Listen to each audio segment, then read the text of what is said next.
Welcome to JK Tells a Story, where real-life dramas unfold. Sit back and enjoy today's tale.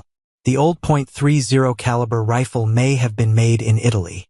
Grant Holloway placed it in a tree on a hill overlooking the estate's pool. Grant was wearing rubber gloves that reached his elbows. He had a small monocular-like device that allowed him to look at the pool even though he was only 70 yards from several lounge chairs set up by the pool. The pool was located on the estate of Preston Ashford, a millionaire entrepreneur. The tree was outside the estate but close enough. Preston Ashford was the employer of Grant's wife, Brooke. She was a beauty with dark brown hair and a pleasant figure.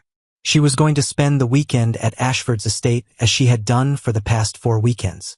She made no secret of this, having told Grant in advance about her intentions to have an intimate relationship with her boss. Only on weekends when Ashford's wife Vivian did charity work. Grant didn't know if Ashford's wife knew about Brooke's visits there.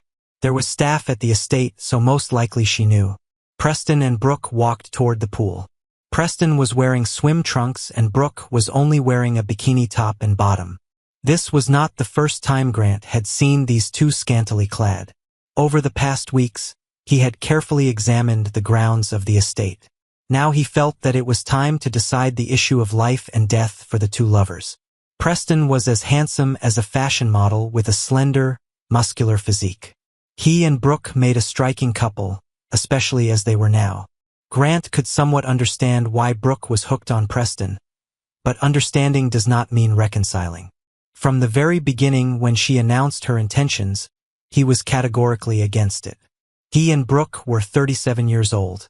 They were married for 16 years and had twin daughters, Harper and Paige. The children were 15 and looked like their mother. They were currently at Grant's parents' house where they had spent the week before going to soccer camp. They inherited their father's athletic abilities. At the moment, Grant was supposedly riding a bike with his best friend Evan Whitmore. The two had been close friends since first grade. They were now partners in a business that sold financial advice to companies and some individuals. Holloway Whitmore was founded as soon as Grant graduated from college. Evan didn't go to college. His parents couldn't afford it and Evan wanted to make it in the world. He was an outgoing guy and was a successful salesman. As part of their firm, he sold their services. The services were excellent and the company grew. Now both men were quite wealthy, married men with children of about the same age who went to the same school. Evan was married to Lauren, his childhood love. Well, Lauren was the childhood sweetheart of both Evan and Grant. Evan won this competition. Grant never really understood why. Evan and Grant were very similar in appearance. Both were dark, 6 feet tall, of medium build. Who could choose? But some people just fall in love. This happened to Evan and Lauren. Grant was used to it. He found Brooke in college and she was all he ever needed. Now, at this moment, Evan waited on the bike path some distance away, and Brooke was about to get a big surprise. Grant saw Brooke and Preston hugging each other. The hug turned into a kiss. As soon as they broke the kiss and Brooke walked a short distance away, the moment came. Grant had seen enough. He climbed down from the tree and quickly ran up the hill, throwing the old rifle into the bushes along the way. He took off the stock cover and gloves, stuffed them into a plastic bag on his belt, and jogged up the hill to his bike. He jumped into the saddle, headed for the main bike path, and rode out onto it after looking around to see that there was no one nearby. Grant rode his bike about 3 miles to join Evan. They continued on their way. About 6 miles away, Grant left a plastic bag in a dumpster behind a gas station. They then finished their ride and arrived at Evan's house.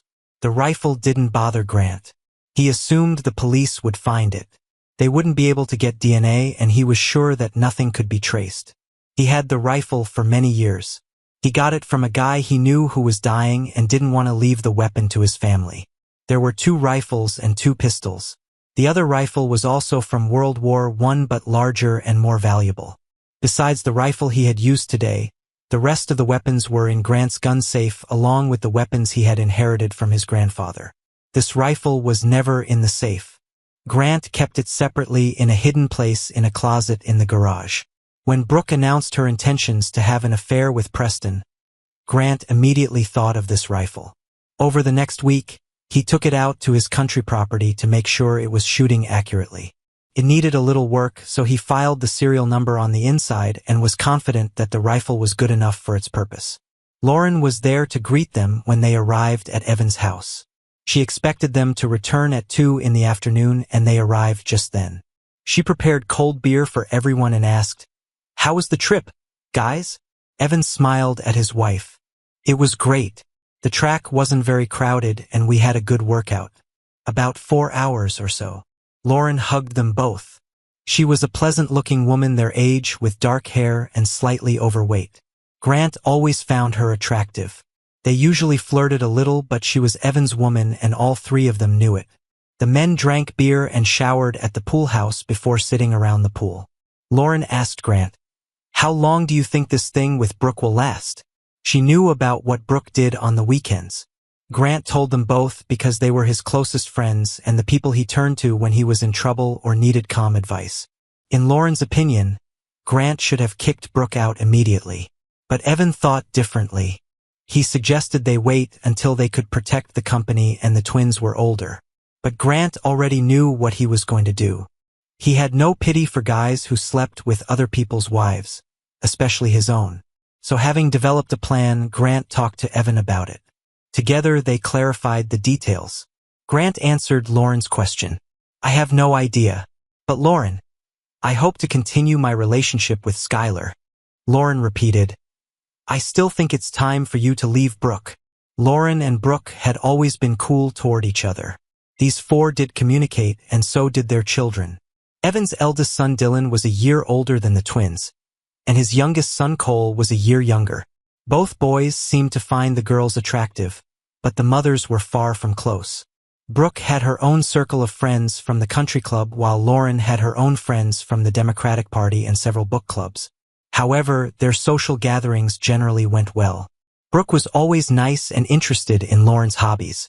The strange thing was that both women worked in the same job for most of their married lives as administrative assistants. That ended when Brooke was hired at Ashford's 2 years ago. Lauren was still working at her old company. As the three of them sat there, Grant was lost in thought about recent events.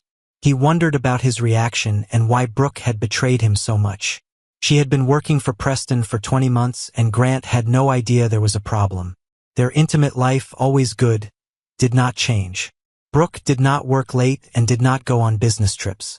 She went to the club most weekends but regularly attended the girls' home soccer games. Grant always attended all the twins' games. So Grant was shocked when Brooke sat down next to him late one night and said, "Grant, I don't want to, but I'm going to do something. I hope this doesn't ruin things too much. I love you." Grant instantly became wary. He was not one to react emotionally to what was happening. To most people he seemed stoic. His parents were the complete opposite. They argued and fought like street dogs, then had passionate reconciliations. Grant was an only child and his reaction, honed over the years, was no reaction at all. That was his initial stoic reaction to Brooke. He didn't say a word and stared at her. This didn't unsettle her. This had happened before. She continued, "Preston and I have developed, well, a crush on each other. His wife goes away every weekend from Friday to Sunday evening. I'm going to visit him at the estate when she leaves, starting this Friday. I have no idea when this will stop. He'll probably get tired of me, but I need it, Grant." Grant didn't say anything. In fact, he was quite calm internally. This was because he knew, as soon as she laid out this plan, that he couldn't stop her, nor would he try to. He also knew that Preston was as good as dead, as was their marriage. What he hadn't fully decided yet was what to do with Brooke. He always loved her. She was a pretty good mother. But he knew well that she indulged her desires and cared about her status. He saw it but didn't pay enough attention to it. Now these negative qualities had reached their apex. This was unexpected and not even in her character. He was considering a decision regarding Brooke and almost immediately remembered the rifle in the garage closet. Brooke was startled when Grant smiled after about a minute. He had this reaction when he thought about the rifle. Brooke was not only amazed but also unsettled by his smile. It wasn't a fake smile. She didn't expect this. She said with some heat, Do you think there's something funny here? He smiled at her. Not at all. But that smile. She felt a shiver from that smile. Grant stood up and asked, "Have you already been intimate?" Brooke paused. No. Well, a few kisses. That's all for now. I will sleep in the guest house. Let me know when you're done with the rich boy. Then we'll see what's left. As he spoke, Grant walked up the stairs to pack his things for the night. Brooke was sitting in the living room. She was unhappy with this turn of events. However, it was something she wanted to do and she intended to do it. However, she felt lonely, left alone in bed.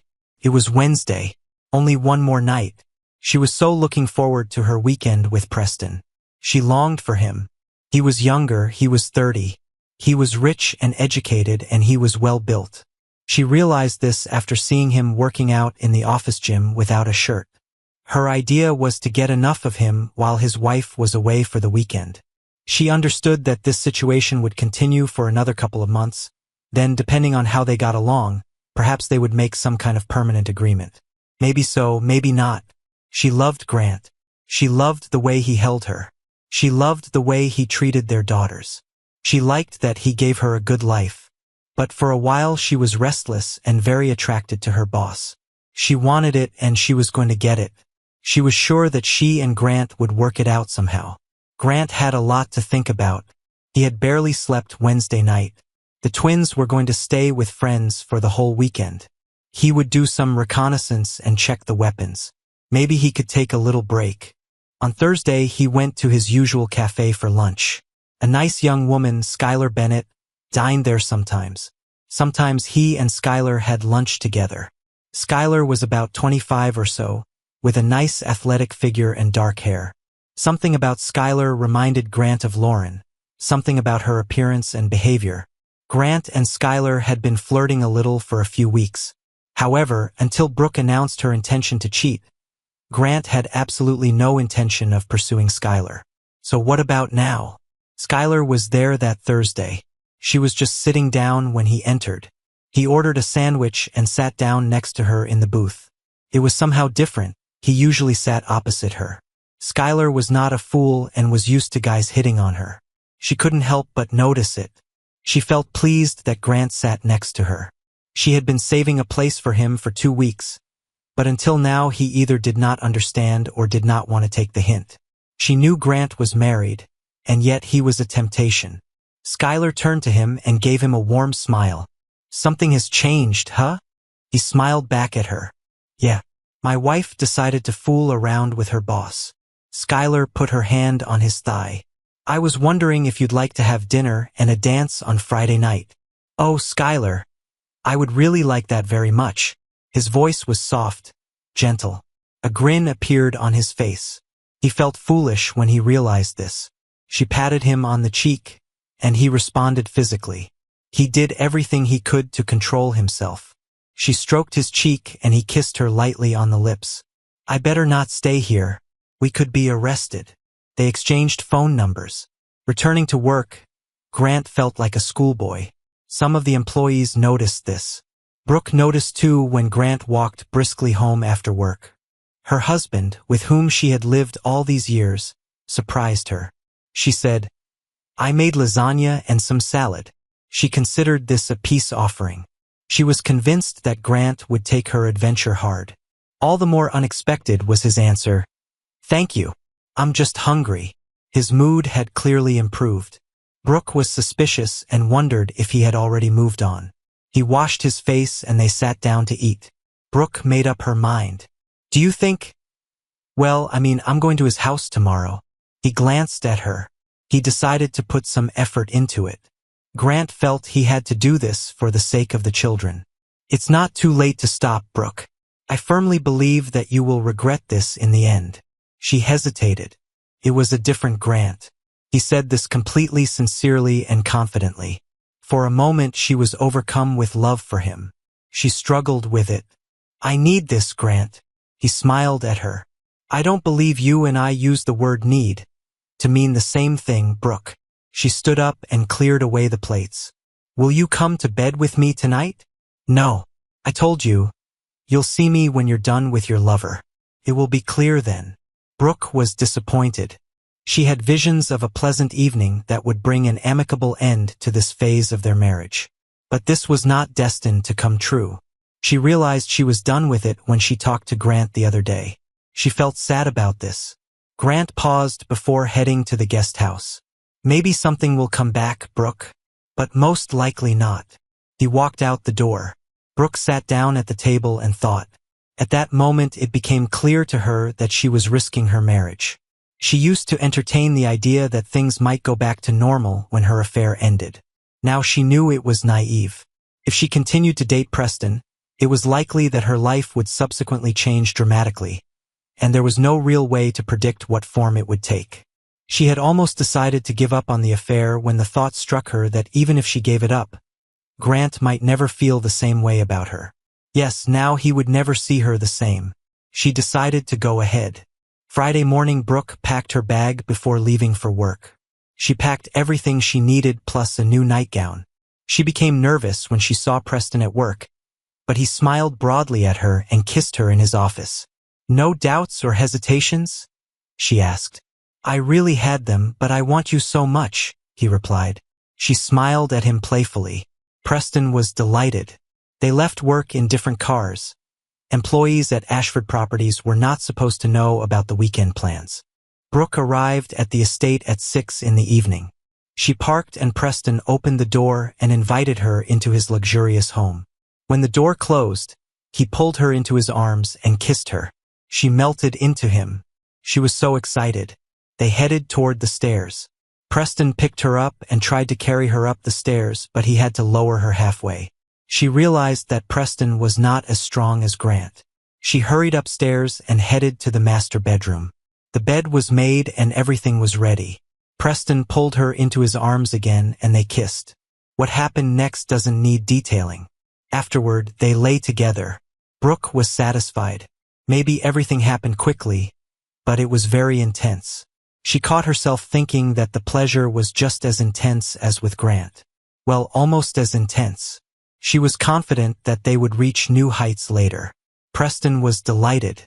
He had conquered this married woman and tied her to him. He knew he was a better lover than anyone she had ever experienced. He just knew it. Brooke decided to encourage Preston again. Took her a while, but when she did, they were intimate again.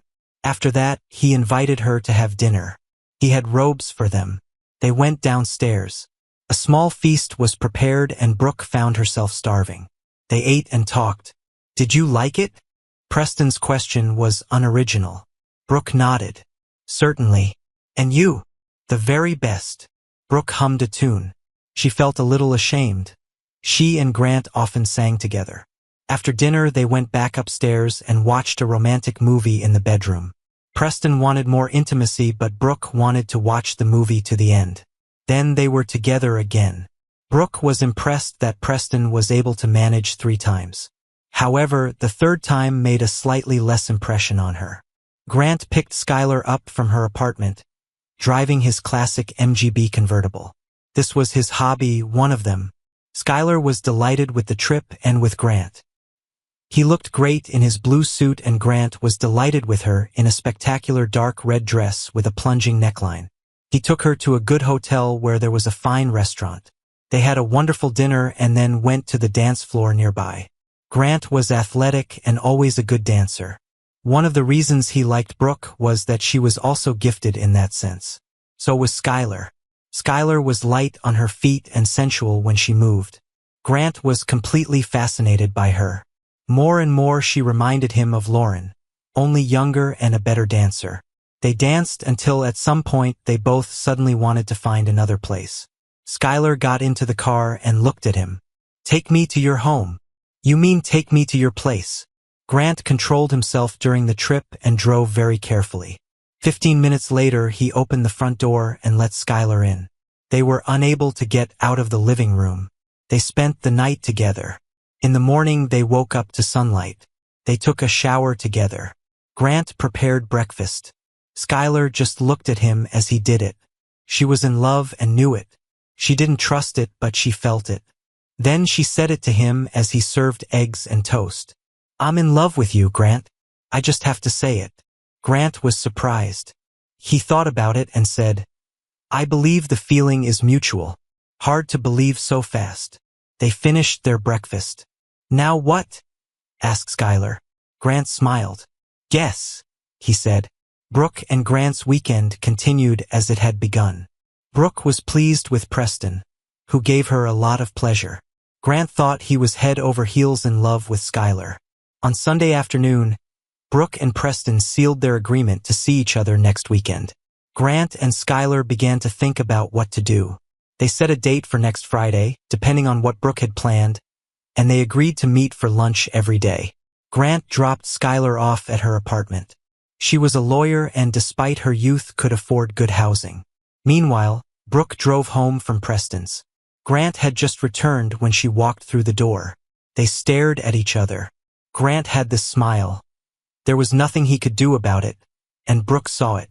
She asked, How was your weekend alone? Fine. How is your rich boy? Grant grinned. If Brooke had been honest, she would have said he was exciting but Grant was better. Instead she said, He was great. I'll be leaving again next week. The girls won't be back until next Sunday evening. She knew something had gone wrong with her plan. Grant was too happy. She was also nervous about how to tell the girls what was going on. For dinner, they ordered Chinese food. Grant met Skylar for lunch every day during the week. They had plans to go to a concert on Friday and spend the weekend at her house. Grant and Brooke communicated mechanically throughout the week. At work, Brooke and Preston were careful. At home, she hoped that Grant would soften and take her back. No chance. Every night, he slept in the guest house. In the evenings, he watched baseball or read, not communicating with Brooke. Basically, he ignored her. Their marriage was frozen. While in the guest house, he walked out through the backyard and looked around the Ashford estate. He used online maps and night vision goggles to build a mental diagram of the place. He also used cash to buy a device that directionally amplified sound. The following weekend, he and Skylar had a great time, but then she had to leave for Sunday lunch with her parents. So in the morning, they had their time together and she left. Grant went to the Ashford estate and found out some more. He had seen Preston and Brooke at the pool many times. It seemed like that was where they spent a lot of time. He also found that the directional device was working fine. He managed to overhear some of what they said to each other. He found it boring. By the third week, the twins were home. Of course, they noticed that their parents had actually separated. At dinner that Tuesday, Harper asked, Mom, Dad, what's going on? Brooke said, We have some problems. We'll deal with that. Don't worry. The girls then looked at Grant. He shook his head. The truth is that your mother decided to have intimate relations with her boss. So I moved into the guest house. What will happen in the long term has not yet been decided. Brooke was angry at Grant for putting it that way. However, there was nothing to object to. She said, I felt that I needed. Paige interrupted. A new man? It looks like it. How could you, Mom? Brooke stood up and ran up the stairs. Are you getting divorced, Dad? Harper asked. I don't know. Not everything has been decided yet. But can you keep your mouth shut? The girls answered in unison. Yes. Do you promise? Yes. I have a new friend. I'll introduce you this weekend when Mom goes to her boyfriend. The twins were smart. Harper said, You mean you have someone you want us to meet? So this must be very serious, right? Maybe. Until Mom left, I never would have met Skylar. But Mom went, then I did it too. And who knows who will end up with whom in the end. Paige grinned. Harper asked, How did you manage to work so quickly, Dad? This doesn't sound like you. I kind of knew Skylar from lunches. Maybe, I felt insecure or like I didn't measure up, and it seemed to me that Skylar would like to go on a date with me. She really wanted this. The girls fell into a thoughtful and uncomfortable silence. Grant let them think. Finally he asked, Anything else? Harper asked, When will we meet her? I'll organize something for this weekend. You have a game on Saturday afternoon, right? Yes. Maybe Skylar and I will come. This is a serious story, Dad. You're not ashamed to appear with her even to the parents of our friends. Grant was not surprised that the girls turned out to be so perceptive and smart. He really believed that they could figure this out. Nothing is set in stone now. I like this woman and your mother ruined our marriage. But the situation is unpredictable. They left everything as it was. Brooke never came downstairs. On Friday, Brooke returned to Preston's estate. She had a pleasant weekend, but sometimes she got bored. Preston's intimate repertoire was more limited than Grant's. Brooke tried to introduce him to something new, but he was not so receptive. Preston could manage at best 3 times a day, and he was quick and didn't like affection afterward. This left a lot of time when they weren't being intimate. Since their affair was supposed to be a secret, they could not go out. So they stayed at the estate. It was big enough for hiking, and they had a pool where they spent a lot of time. That same weekend, Grant took Skylar dancing again. This time they went to a local club. One of her friends, Laura Blake, was there. Laura and Grant were introduced to each other. In reality, Grant had no intention of keeping his relationship with Skylar secret. They danced amazingly again and then went home to Skylar's place. Grant left at 1 in the morning. The twins were already waiting for him. A wide smile appeared on Grant's face when he saw them in the living room. "You girls have a game tomorrow. You should get some sleep," Paige said. "We were waiting for you," Harper added. "I see you have a big smile." Grant interrupted himself. "Never mind. Go to sleep. Game at 10. Skylar will come with us." Skylar arrived at 8:30. She was nervous. Grant was nervous, and the twins were nervous and insecure. When Grant opened the door and let Skylar in, there was a long pause where no one said a word. Skylar looked great. Finally Grant said, "Skylar, this is Harper and this is Paige." Skylar smiled. "Hello. I think it's a little awkward, but maybe we have something in common. I played soccer in college."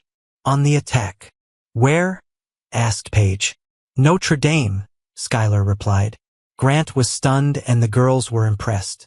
Paige, always the troublemaker, had a soccer ball in her hands. She tossed it to Skylar. Skylar somehow picked it up with her right foot and threw it back to Paige with her knee. Paige caught the ball. Skylar smiled. Paige and Harper smiled too. Grant said, "Then let's go."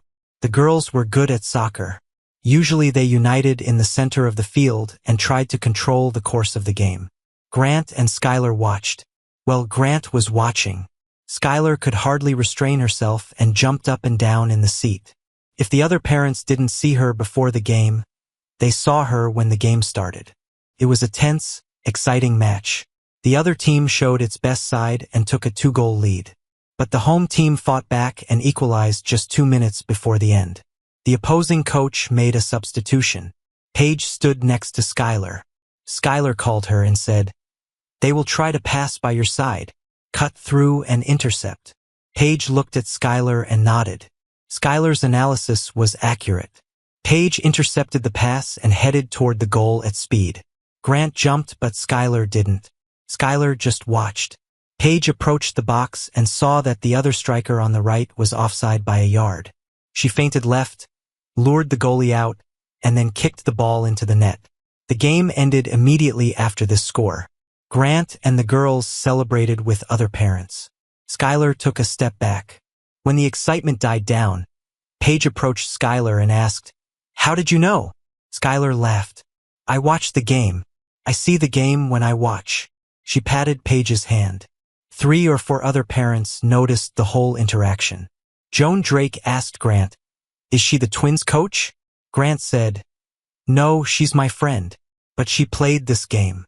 The girls' coach, Lena Holmes, said, "Well, of course I remember her. She played for Notre Dame on the attack." Grant called Skylar over and introduced her to everyone present. Nobody asked any awkward questions. In the car on the way home, Harper said, "Dad, you can guess what they're all wondering." Grant laughed. "Let them." The 4 of them stopped for pizza. Then Grant and Skylar went to her house for about 3 hours. They returned with Chinese dinner. Grant was a little worried about the food selection.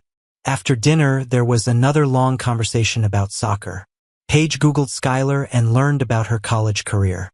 Skylar studied there for 3 years. Around 9 in the evening, there was an awkward silence. Then Grant said, "Girls, Skylar and I are heading to the guest house." Paige said, "Be quiet, please." Skylar laughed. "I promise to do my best." After Skylar and Grant left, the girls talked. They really liked Skylar and they could see how much their father liked her. They felt like the family life they knew was over. It was an abrupt transition. Harper said, "It's not Daddy's fault, is it? Mom abandoned him with this idiot. I really hate her for this." "Me too. I can only guess that how could she just do that? Selfishness, that's all. We have to accept change, Harper. Maybe things won't be so bad. I like Skylar. Dad likes her too. But they haven't known each other for long, right? So we don't know. Maybe Mom and Dad will make peace." "Maybe," Paige said doubtfully. They went upstairs and watched a video. Then they fell asleep. Grant and Skylar had a wonderful time together. In the morning, they prepared breakfast for 4. Skylar set up an impromptu soccer lesson for the twins in the backyard. Then she had to visit her mom and dad. Grant and the twins had a long discussion about how to proceed. Grant tried to reassure them about their mother. He also assured them that even if there was a divorce, they would remain here in the house. He also told them that they would still have a lot of contact with both parents if they separated. They actually discussed how the girls should react to Brooke. Grant tried to get them to at least be polite. Then Brooke appeared at the door, creating another awkward moment with everyone staring at her. Brooke said, "I want you girls to know that I love you and I love Dad too. This is true." Paige calmly replied, "Mom, that's what you say, but what you're doing says otherwise. I can't explain all this to you. I just needed it. This won't last forever." Harper said, "Oh, I'm not so sure about that." Brooke walked into the kitchen, saying she was going to make dinner. The other 3 looked at each other. Nobody said almost anything. Dinner was delicious but stressful. Brooke asked about the soccer game. Harper said, "Paige scored the winning goal.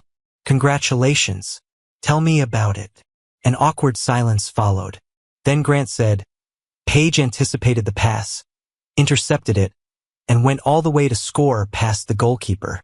Brooke praised the girls. Grant cleared the table and the girls went to their rooms. Grant went to the guest house. Brooke said, "Grant, understand. You could spend a night here." "Never. Are you done with this idiot?" "I don't know. Maybe it wasn't quite what I had hoped. We stayed home all weekend, you know." "Brooke, people will find out. They already know something is wrong. I don't want to embarrass you, and he doesn't want his wife to know. It's unfortunate, Grant. Just a bit more and it will end." "Brooke, please understand that you ruined our marriage. It's over between us. So stay as long as you want. Just remember, he is all you have now." Brooke was shocked by this frank statement. She sobbed just once and ran upstairs. By morning, she had decided to take things as normally as possible. She had to go to work, and so did Grant. The girls were preparing for a trip to their grandparents' house and then to outdoor camp. Grant had lunch with Skylar and explained what happened after she left. He then went home to help the twins pack their things. Brooke's plans for the day were disrupted when her friend Joan called. "Brooke, who was that nice young woman who came to the soccer game with Grant?" Brooke paused. "Which young woman? Oh, I see. She is a former soccer player. Very pretty. We were all wondering where you were." "Damn it. Calm down, Joan. She and Grant didn't. There weren't any obvious signs, you know." "Oh no? Well, they didn't tell me anything about her." "What is her name?" "Skylar." "Brooke, where have you been? I heard something. I can't believe it." "Like what, Joan?" "Like the fact that you left Grant for your boss." "That's not true. I didn't leave him." "Well, Jane Bright has a cousin at the club who works for Mr. Ashford at his house. The cousin said that on weekends when his wife is away, he has a woman there." "Crap. So it's you?" "God, Brooke, this shouldn't last too long. Only on weekends." "You're being foolish. Grant already has another woman, and guess what? I don't blame him. She's younger and better. Your daughters seem to be already familiar with her. You screwed up royally." Brooke was truly shocked. That evening she and Grant dropped the girls off at his parents' house. The ride home was silent, but when they entered the house, Brooke attacked Grant and slapped him. He stepped back. "What the hell? You replaced me, you idiot. You're complaining? What did you expect? You must have made preparations for my departure. How long have you been making fun of me? I only knew her from the cafe. We didn't even kiss until you went crazy with your boss." "So you..." Brooke rushed away. Grant went to the guest house. He then walked out the back door wearing dark clothes. He found a good place to observe Preston's estate from a tree. That night, he intended to test a sound amplification device. He set it up and waited until he saw Preston and his wife on the deck overlooking the pool. They sat and drank wine. As he tuned into their discussion, he heard Preston say, "It won't last long. You have your boy toy." Vivian replied, "Only because you started it. This is like the fourth or fifth woman, Preston. I support your style, Viv. Don't ruin it. Why are they always married? Do their husbands know?" "Yes. I make them tell their husbands about it. I like it better this way. When we have social events at our company, I smile at all the idiots. Someday, boy, you'll cross paths with the wrong person." "Nope. What will they do? They might divorce their wives, but they all have children, so they don't. They just accept it. So what if they end up divorced?" "You're unbelievable, Preston." "Yeah, a real jerk. But I'm good in bed, right?" Vivian laughed. "What do you think? Mason is better." Preston laughed. From that moment on, the conversation reached mundane topics. Grant climbed down and walked away. Until this moment, Grant had thought that dealing with Preston was not only unnecessary but also risky. It seemed to him that there was no need, after all, now he had Skylar. Brooke and her foolish actions made it possible. Maybe he thought he should thank Preston. But the conversation he had just overheard reignited his burning anger. The next day he walked into Evan's office and they talked. Skylar spent the weekend with Grant and the girls. The couple slept in the guest house but otherwise interacted with the twins almost like a family. After Saturday's game, there were more soccer lessons. Saturday night, Grant and Skylar had a wonderful time as usual. As they lay in bed, Skylar asked, "What happens next, Grant? I mean, maybe it's strange to ask this, but are we exclusive?" Grant laughed. "You mean, do I sleep with my wife on the side?"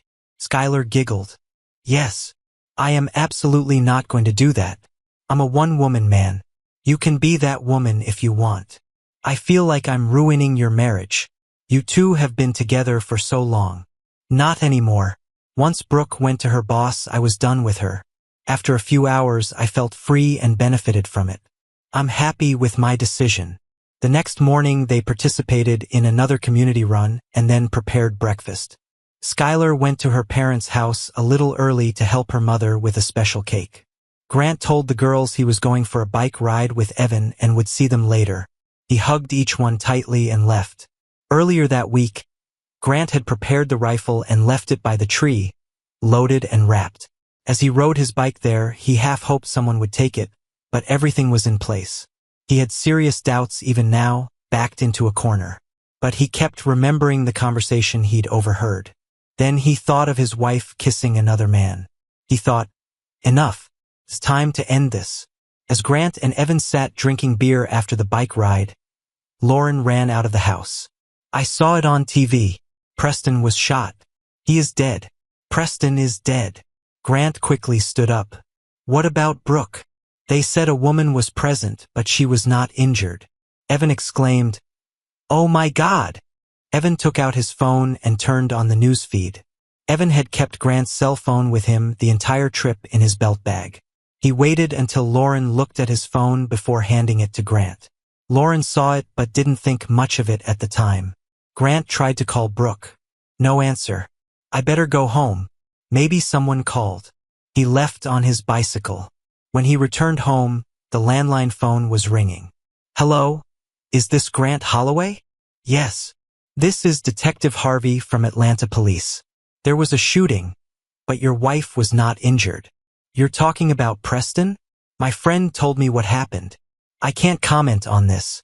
Mr. Ashford is dead." Your wife is here at the station. She is completely shocked. Can you come get her? Certainly. Where? Main office, 3rd floor. Please contact the front desk. Grant put on shorts and a t-shirt over his cycling gear. He had his wallet and phone in his fanny pack. He took the car keys and drove off. He had no idea what to expect. He was invited to a conversation and was told that he could see Brooke after everything was completed. Detective Harvey was an older white guy who looked fit, although he had gray hair. He had a partner, Stella Blaine, an attractive brunette, large and tall. Grant sat with them in a small room and answered all their questions.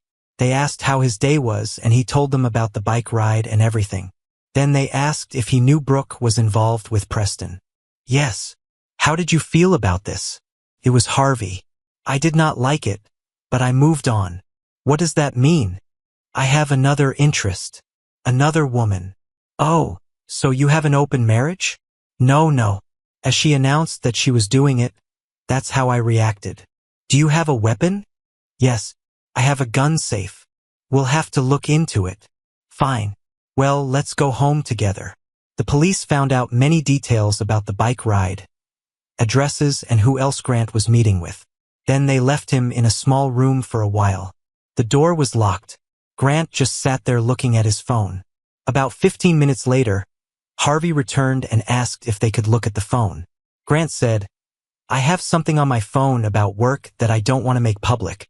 Nothing illegal. We could get a warrant. He decided to just let them take the phone. He was told it would take 30 minutes. Then they took him to Brooke. She was wearing a t-shirt and jeans, not hers. She looked scared. Grant said, Brooke, are you okay? No. God, he got shot. I was right there. There was blood everywhere. I'm sorry, Brooke. Once they're done with my phone, I can take you home. Okay. Grant paused. I regret all of this, but we can talk on the way home. He hugged her. Soon the detective brought the phone and the couple left the station. When they were in the car, Brooke asked, Grant, did you shoot him? No.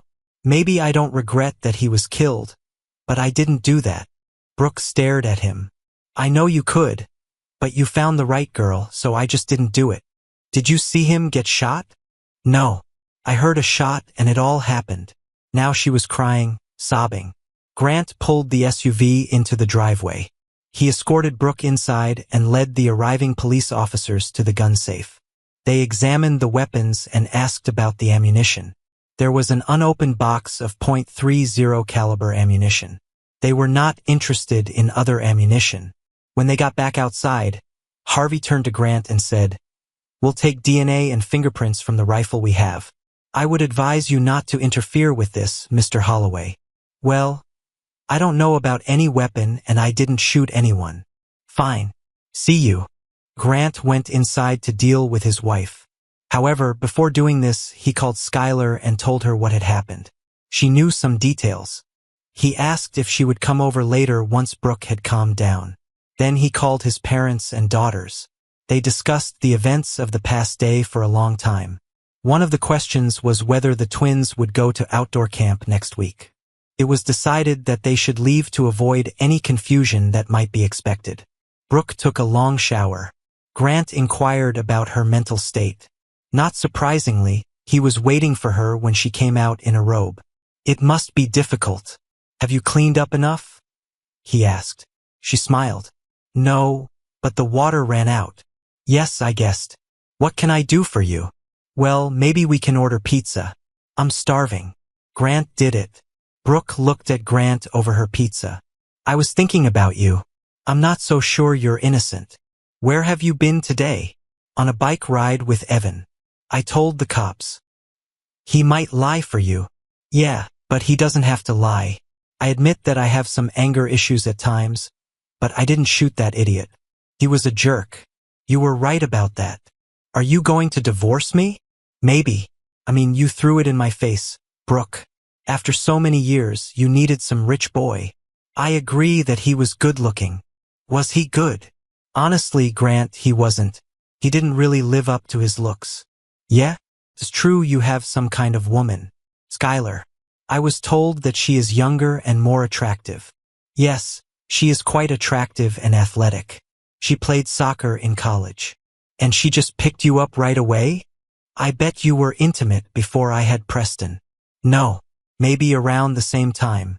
First we went dancing. Why are you interested? I probably won't have a job. You will leave me. I know I have to live, and we have a marriage contract. I won't let you starve, and maybe you'll have a job. Vivian probably isn't too happy with you. Grant's phone rang. It was Skylar. He walked into the living room. Brooke followed him at some distance.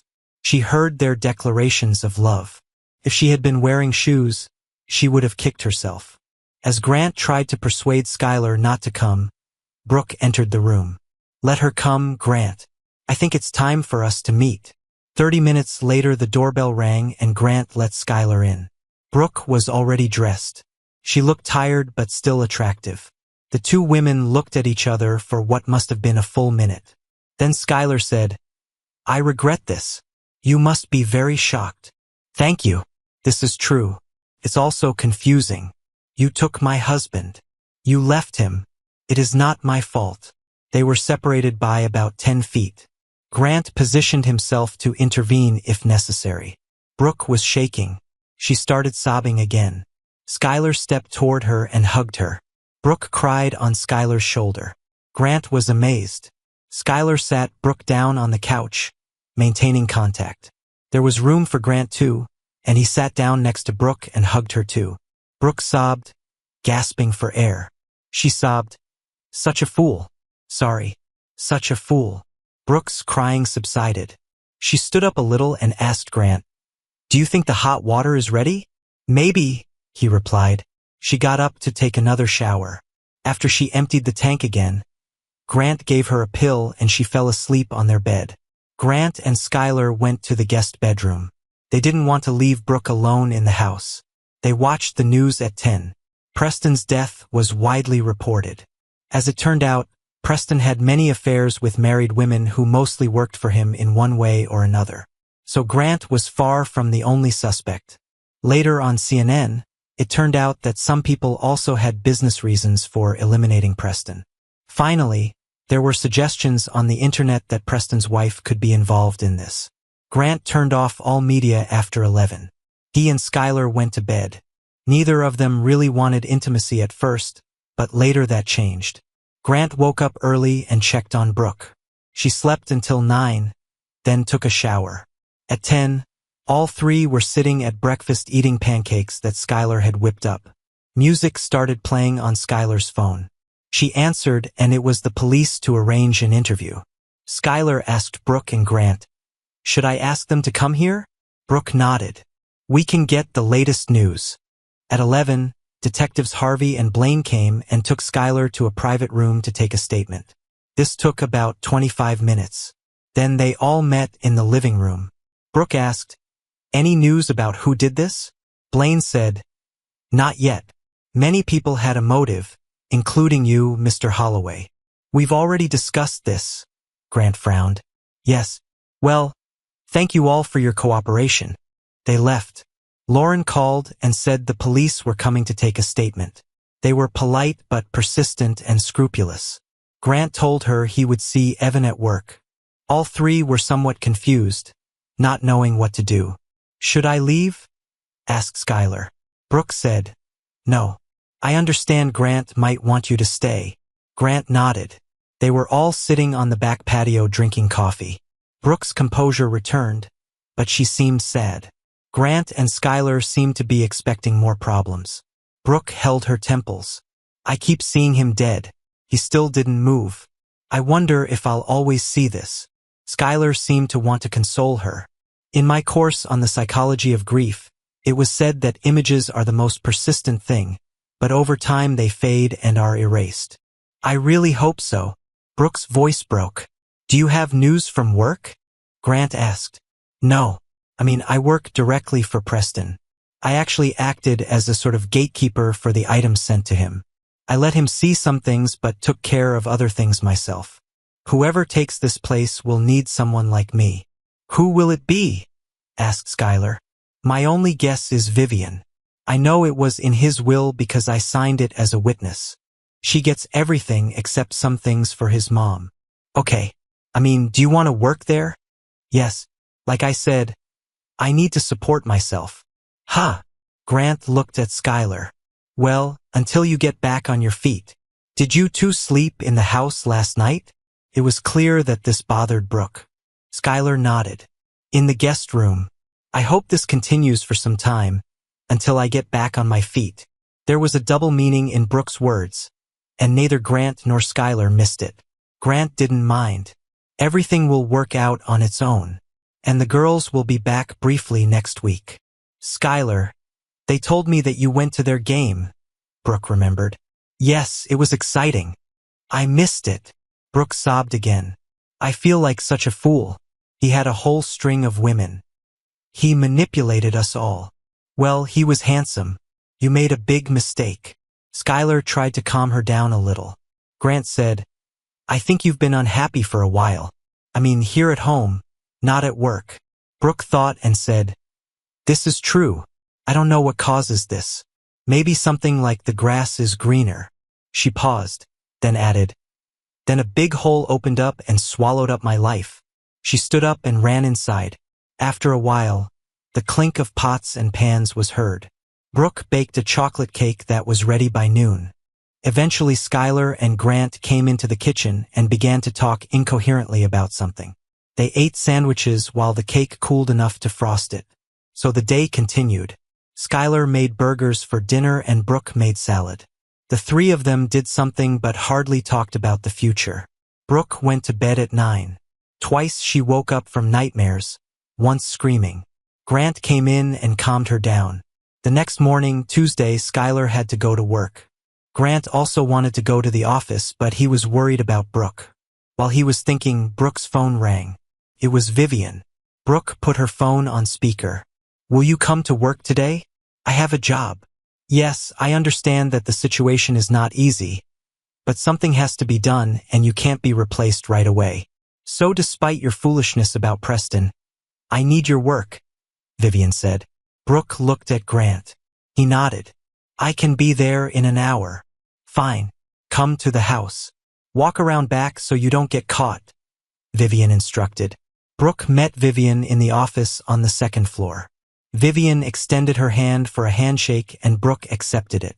Vivian began, I'm curious, before we get down to business, why Preston was able to get his hands on you. I saw your husband. Did he disappoint you? Oh no, but Preston looked so good. Yes, but that was not the case? Not that good, actually. I have already begun to understand this. Not bad, but no more. Best case scenario, he had a tendency to fade. Perhaps you and he have not reached that stage yet. Maybe. Well, let's get started. The two of them worked all day, bringing Vivian up to date. They also considered how to handle Preston's affairs, but the body had not yet been returned. At 6 in the evening, Vivian looked up from her work and asked, Can you stay for dinner? We still have a lot to do. Certainly. I have Grant and his girlfriend at home, Brooke said. That's what I heard. She's pretty, Vivian commented. Yes, and young. The first night I left, they really connected. Looks like it, Vivian said. Well, if you need some relief, I can lend you one of my companions. They know how to satisfy a woman. Brooke blushed. Vivian, thank you, but I'm not ready yet. Just let me know. Now that we women are running the company, maybe the guys will have to make room. Is there anything you need? Well, if it comes to that, a companion will do. I don't want to destroy any family. You're too sweet, Brooke, Vivian said. They ate and Brooke went home around 9:30.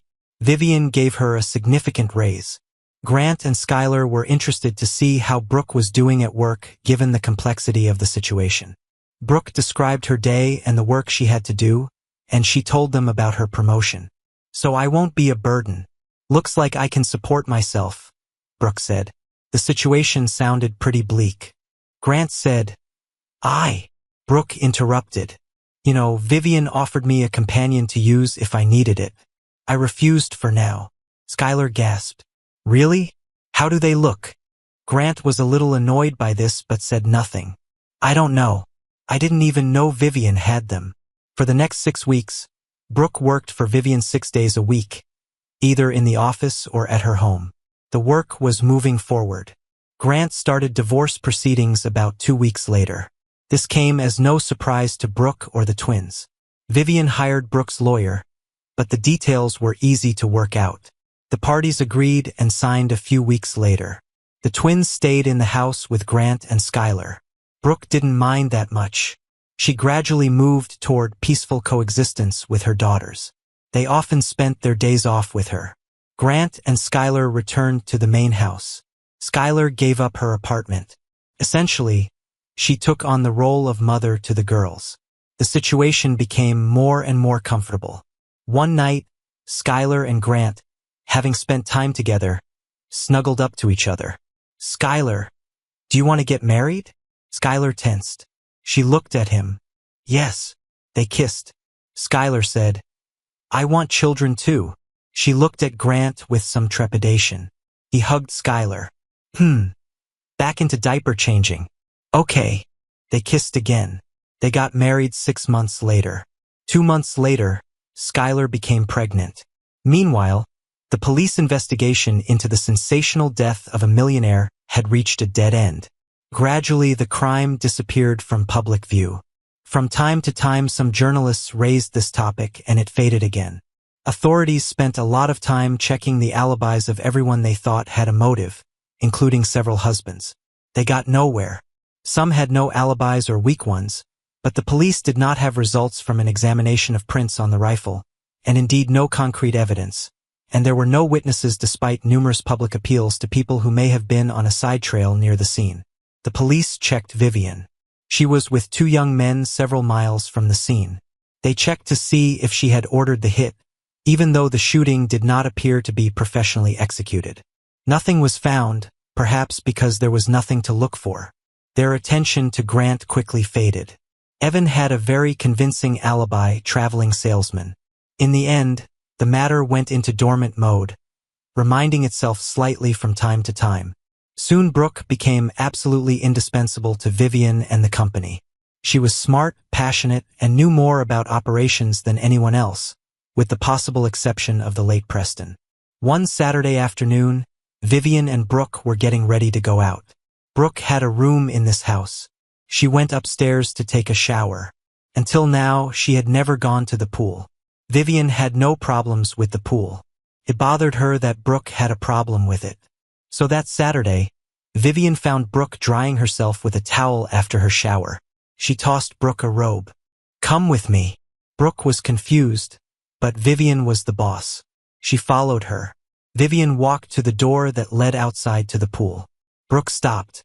Vivian said firmly, "I have a treat for you, but you have to go outside to get it." Brooke hesitated, but then she thought maybe it was time. She stepped outside. There were 2 sun loungers by the pool. Vivian walked past them. Brooke followed her. There were 2 young men there. Both were attractive. One was black, the other was white but well-tanned. Brooke was stunned. Vivian said, "You haven't been with anyone since what happened. This is Jackson and this is Trent. You have a choice, but you must choose one." Brooke stood there looking at the men. She felt a stirring of interest. She opened her robe and let it fall. Slowly she walked toward Jackson, looking at him. "Hello, Jackson. My name is Brooke." Jackson smiled. "Nice to meet you, Brooke." What followed doesn't need detailing. Vivian and Trent watched. When it was over, Vivian and Trent gave them a round of applause. And that's how Brooke's fear of the pool was overcome. Brooke's life had changed dramatically, but not in a bad way. She had her choice of companions and she had a job that she loved. She spent Sundays with her daughters and sometimes with Grant and Skylar. When Skylar gave birth to little Bria, Brooke was thrilled but a little jealous. Grant and Skylar were very happy too. One day when the women were alone, Skylar asked Brooke about her personal life, and Brooke told her openly. Skylar's intimate life with Grant was exciting. This had subsided a bit since the baby was born. Now Skylar was back into the rhythm. From time to time, Skylar and Brooke would have these conversations. This was always enough. Brooke thought of it as a family service that she was happy to provide. some compensation to Grant for her mistake. Soon baby Nikki appeared. As they say, all's well that ends well. One evening after all the children had gone to bed, Lauren found herself walking around the backyard with Grant. She stopped at the guest house and turned to him. "Skylar and I like each other. I'm pleased." Grant smiled. "You know, in your time you could have had me, but you chose Evan. Do you know why?" Lauren replied, "I could never understand you. You have inner anger, maybe from your parents. You're hiding it, but it's always been there. And I still love you." "Maybe so. Maybe I rarely think about it," Grant admitted. "I think sometimes. And yet you have created a good life for yourself and your loved ones, and for Evan and me too." "But Grant, I saw Evan handing you your phone after your bike ride. I saw it. I didn't immediately realize what this meant. You took a hell of a risk, and so did Evan. One damn chance." Grant was silent for a moment, looking at Lauren. "Do you think I should get some counseling?" Lauren smiled. "Do not do that. It's you. So it was and will be. And remember, Evan and I still love you." Thank you for your viewing. See you next time. If you enjoyed this, subscribe to JK Tells a Story for more tales.